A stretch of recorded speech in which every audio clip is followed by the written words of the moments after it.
everyone, welcome to my channel. This channel is brand new, so let me just kind of tell you a little bit about what we're gonna do here. I will be reviewing books that I'm reading. I love reading, it's my favorite thing to do. And I also love to bake. I will be creating a baked good that is either themed with the book or inspired by the book. Disclaimer, I am not a professional baker. I did not go to any fancy school for this. It's just I'm self-taught. I'm a home baker. Everything I've either learned on the fly or from watching videos, just self-taught. So you're not gonna see perfectionism here. Today I'm gonna review my first book. It is the book A Novel Love Story by Ashley Poston. This is the first book I've read by her, so I will say it was an enjoyable read. I thought it was an easy read. It's a romance book. I am a sucker for romance books, so can't go wrong.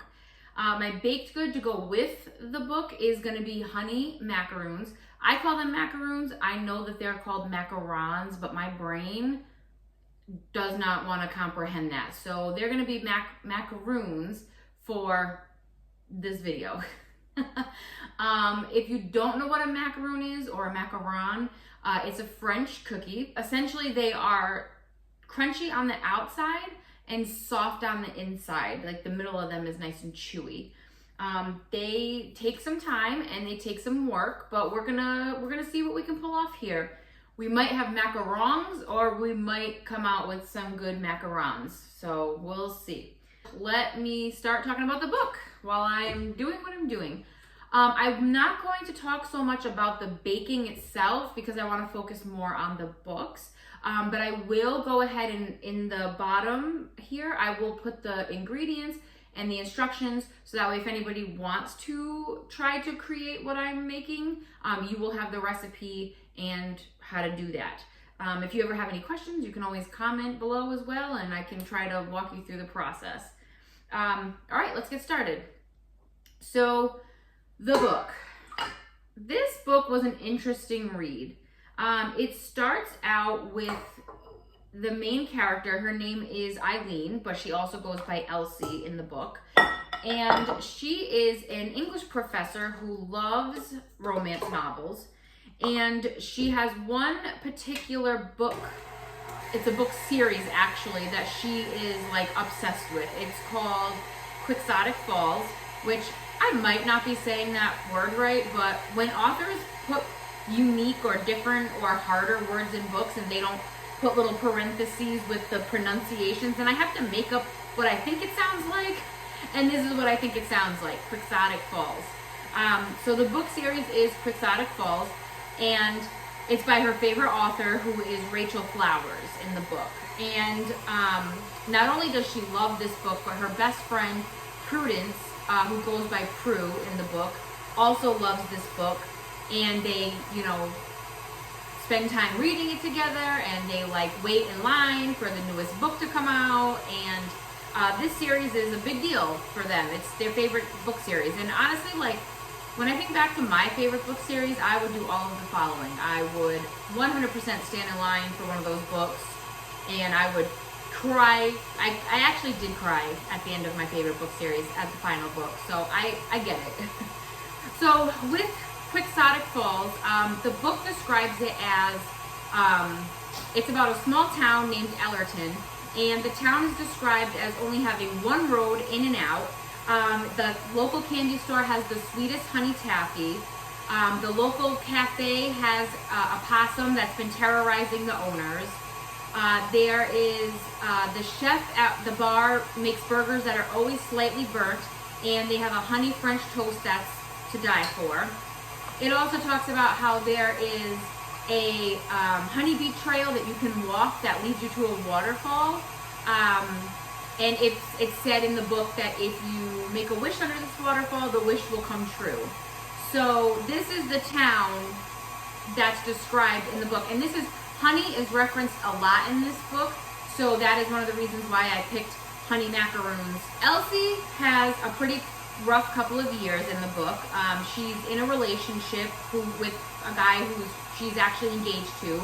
And it's one of those like head over heel in loves where she just loses herself to him. Like, it's all about like him and what he wants, and as long as she's going along with his likes and his interests, then it doesn't matter what she likes or is interested in, because he's happy, so she's happy. And kind of like a toxic in love, if you're asking my opinion. But anyways, he ends up breaking off the engagement essentially because he feels he doesn't really know who she is, and she doesn't really know who she is, you know, what she likes and what she wants and what makes her truly happy. So she's kind of in this like weird space in her life. And in this same year, the author of her favorite book series, Rachel Flowers, tragically dies in a car accident.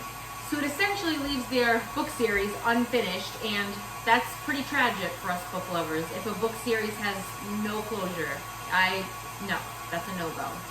Elsie and Prue are part of this book club. It's called the Super Smutty Book Club, and they joined online with a bunch of strangers, and these strangers became their like best friends over the course of doing this book club and meeting online.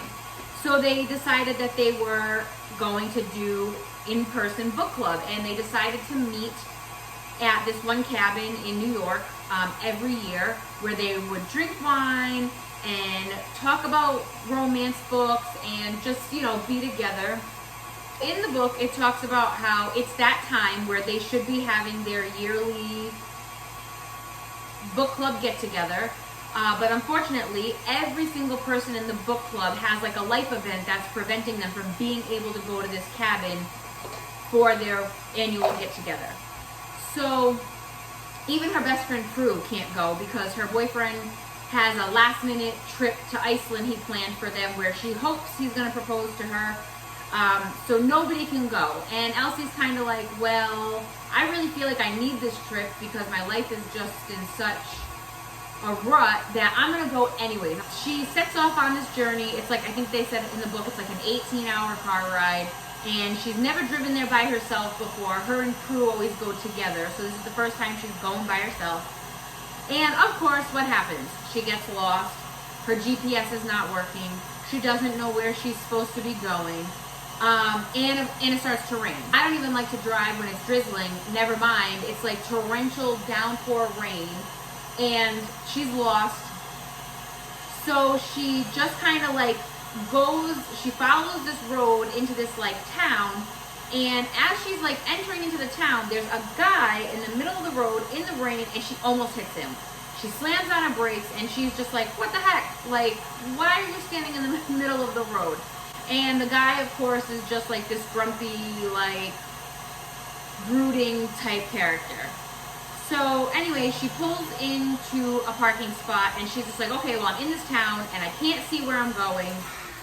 So I'm just gonna, you know, stop for a second to get out of the rain and just to kind of like regroup where I am and like what I'm supposed to be doing.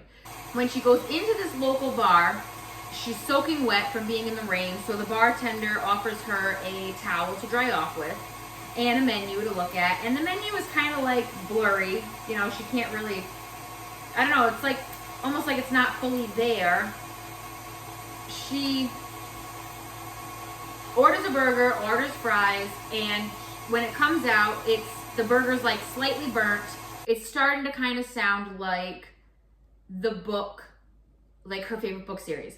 It's small town, one road in and out.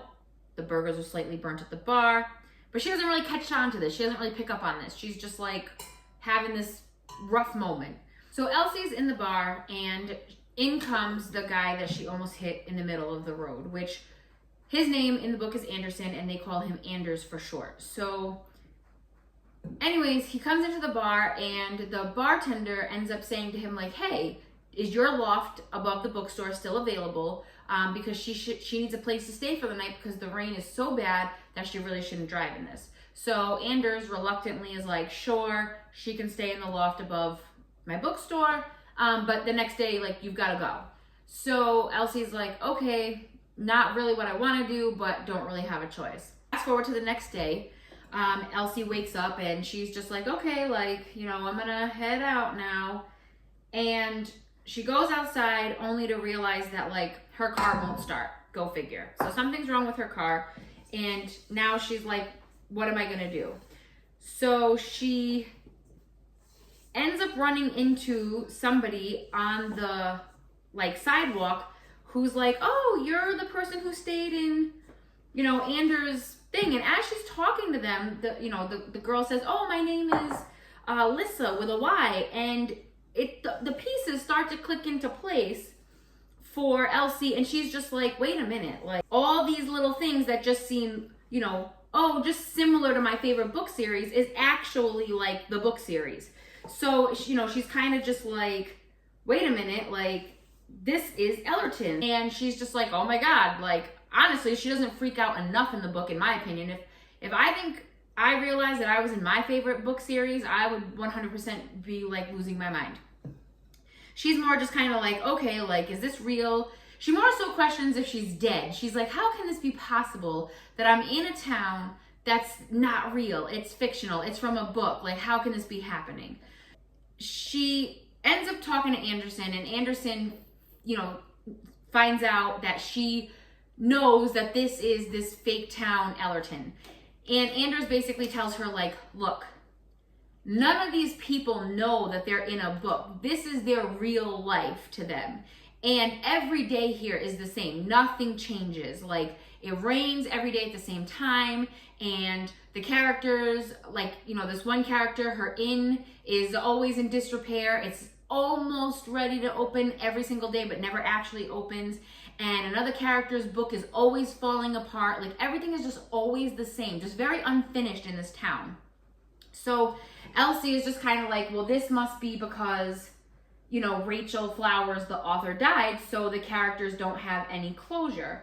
So Anderson basically tells her, like, look, like, you can't stay here. You need to leave. Elsie's like, okay, like, fine. So Elsie goes to talk to the mechanic, and he's like, well, it's going to take 3 days to fix your car. I have to find the right part, and this is an older car, and, you know, your car's not going to be ready until midweek.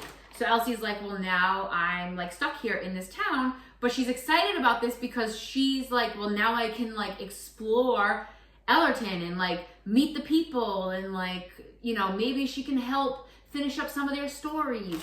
But Anders is basically like, absolutely not. Like, you cannot cause ripples in these people's lives. Like, you have to just kind of leave it exactly how you found it. And Elsie's like, yeah, sure. Like, I'm not going to create any ripples, you know, while I'm here. Well, that's a lie.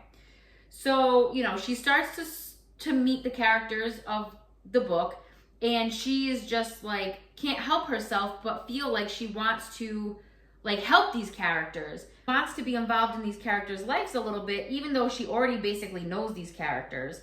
And she knows their stories, and she knows how their stories end because she's read the books. But these people don't know that she knows them like that. And she can't tell them that. So she kind of has to act like, oh, I've never met you before. I don't know your story. So this is like kind of where she is in the town. Also, I didn't mention that Anders, you know, he knows that this is a book. He knows that this is not real. And Elsie basically asks him, like, how do you know that you're in this book and it's not real? And Anders is basically like, well, I can't really tell you that. I just kind of stumbled into this town one day and just decided to stay. And she kind of believes it, but doesn't. Her mindset is more like, he must be the character for the book that the author was going to write next, but never got a chance to because she passed away. So she thinks that, you know, Anders is the character for the next like love story in the series. And she's just kind of like, oh, you know, maybe I can help him meet his, you know, female love interest and help this along, because that must be why he's part of the town. And like, of course she wants to explore the town. You know, she wants to go into the candy store and try the taffy, and she wants to go to the waterfall and make a wish. And Anders is just like, no, you're not going to the waterfall. That's like, just stay away from it. And she's also, while she's there, she just like doesn't have service on her cell phone. So she can't text anybody. She can't like tell her friends like, oh, hey, I'm here. And who would even believe her? What would you do if like one of your friends messaged you and was like, hey, just an FYI, I entered into the town that we read about in a fake book. You'd be like, are you okay? Like, did you bang your head? Something wrong? Okay, we took a brief intermission because the macaroons, they have to sit for 30 minutes and like basically set. You have to wait till there's like a nice film over the top of them and they're not tacky before you can put them in the oven. And then they have to bake between like 18 to 20 minutes. Also, I did just have a baby and she decided she wanted to cry and she needed a bottle and then she wouldn't go down for her nap. So here we are. This is the power of editing. So you don't really know there was an intermission, but there was a very long one. Anyways, we're back and the macaroons are done. They're baked, they're here, and I'm just gonna make the filling and finish up talking about the book. So essentially now Elsie is in this town for several days, and you know, over the course of these next several days, she's just really, you know, she's just really connecting with the people in the town and getting to know them and their stories and just really just getting invested emotionally. I mean, she was already just from loving the book series, but now she's like meeting these people in real life and she is just, you know, invested and she cares about these people and you know, it's also like, you know, while she's in the town, she's also coming to her own self-discovery and like, you know, what she likes and who she might be. And, you know, Anders also like kind of pushes her buttons and she kind of has like a romantic like spark towards Anders. But Anders is kind of like a closed book for a lot of the book, or a good portion of the book. And unfortunately, I can't really give too much away because I don't want there to be any spoilers. That way, you know, if you guys do want to read the book and you haven't, I didn't ruin it for you. But Anders is kind of like, you don't really know much about him. You don't know really like how he's in this town or why he's there, or, you know, and then he does suddenly have feelings for Elsie and you're just kind of like, you start to develop all these theories on who he might be and what the purpose of his character is in the book. But again, without giving too much away. So there's a lot that goes on in this town, you know, between Elsie, like, you know, really getting to know the characters and being invested in their lives and really kind of starting to feel like she doesn't really want to leave this town and go back to her real life because this is way better than what she's been going through, but also coming to this like self-discovery of like, wow, like I need to figure out more of like what makes me happy and what I want. And then of course this love interest with Anders and like, where's that gonna go? Again, I can't really say too much more about the book because I'm getting into territory where I'm gonna start spoiling it. And again, I do not want to do that. But I definitely think that, you know, this book was a fun read. It was an interesting read, you know, like, don't we all wish in real life we could just end up in our favorite book series? I think any person who truly has a book that they love, this is like the ultimate dream, to end up in that book. To meet the characters, to like real life be like, oh my gosh, this is what you're like and this is exactly how I envisioned it, or maybe not how I envisioned it in my head, or, you know, it's kind of like, I don't know, that could be a dangerous game though too, because sometimes we envision things and then when it's not, you know, in real life, if it's not how we envisioned it, we're kind of like, yep, that's ruined now. So maybe, I don't know, maybe it wouldn't be a good thing to end up in our favorite book series or our favorite book. So there were some things about the book that I kind of, I wouldn't go as far as to say like I didn't like, but maybe like, you know, were kind of cringe moments for me. So like one of them is Anders has a tendency to call Elsie sweetheart. I don't know what it is, but there's just something about a grown man who isn't like in his 80s or somebody's grandpa calling me sweetheart that I don't love, like, at all. I think it's kind of cringe, you know? It almost feels condescending, like sweetheart, like, ooh, I don't know, I don't like it. So I didn't really care for that part. I feel like the author of the book tried to portray him as this like, I don't know, like curmudgeon of a man who kind of gives off like vibes like he is an old man. I don't know, I could be completely wrong. So yeah, I just feel like it just gives off this like condescending vibe, and I'm just not like a fan of the condescending vibe. The other part of the book that was like really kind of cringe for me was kind of like the dynamic between Elsie and her best friend Prudence. You know, it's referenced so much in the book that Prudence is like the well put together best friend who, you know, everything just happens for her so easily, and she's just a go-getter, and poor Elsie, you know, her life is kind of a mess, and I feel like you see that dynamic so much in books where you have the two best friends and one's perfect, and the not perfect best friend is always like kind of pining after the perfect best friend, like wanting to be her. Like, I wish we saw more dynamic where like the two best friends are equals and they're both like rooting each other on, and not this like one best friend is always better than the other. That's just my opinion. Maybe nobody else sees that as much as I do in books. I just feel like that's like a common theme, you know, with best friends in books, mainly amongst women when you're reading these types of books. So other than those like two like little nitpicky things, I really wouldn't say there was anything else that I disliked about the book.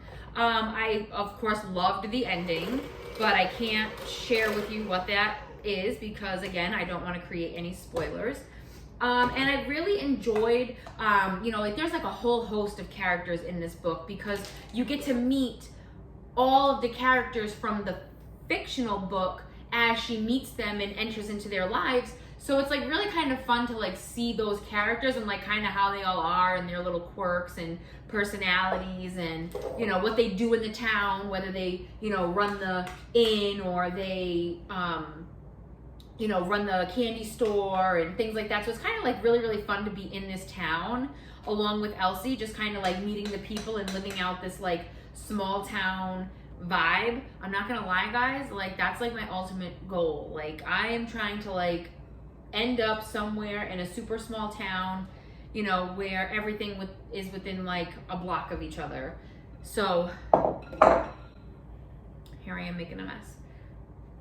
So that's kind of goals, you know, small town vibes is for sure goals. The filling that I just created is the honey filling. It's a cream cheese filling with honey mixed in. And so now I'm just gonna pipe these perfect little cookies and get them assembled. But yeah, I don't know, like this is my first time reviewing a book, especially online for all to see. So I really hope you guys liked the content. I know that there are things that I probably have to work on and have to get better at, but that's all gonna come with time, right? And not gonna lie, guys, this is like a super real channel. Like I like to try to be perfect in my real life, but I mean, let's face it, nobody's perfect. You know, I'm gonna mess up and I'm gonna make mistakes, and you're gonna just see the raw, real talent of me. I really hope you guys liked this video. I really hope that you guys enjoyed the review and that it makes you kind of want to go out and get the book and give it a whirl and, you know, go to Ellerton and meet the people and feel the small town vibes. Again, I will put the recipe down below for the macaroons, so that way if anybody is interested in trying to create this temperamental cookie, you absolutely can. If you guys enjoyed watching me bake today and review a novel love story, then please like and subscribe to my channel. I will be trying to come out with content like every week if I can. But yeah, so like and subscribe, and please share, let everybody know to come check me out. And if you have a book that you want me to read and review, go ahead and drop it below in the comments. Or if you have like a baked good you want me to bake, drop that below, and I can always try to find a book that might coincide with the baked good that you pick. But yeah, I can't wait to make more videos and have more fun and eat and review more books. All right, guys, see you next time.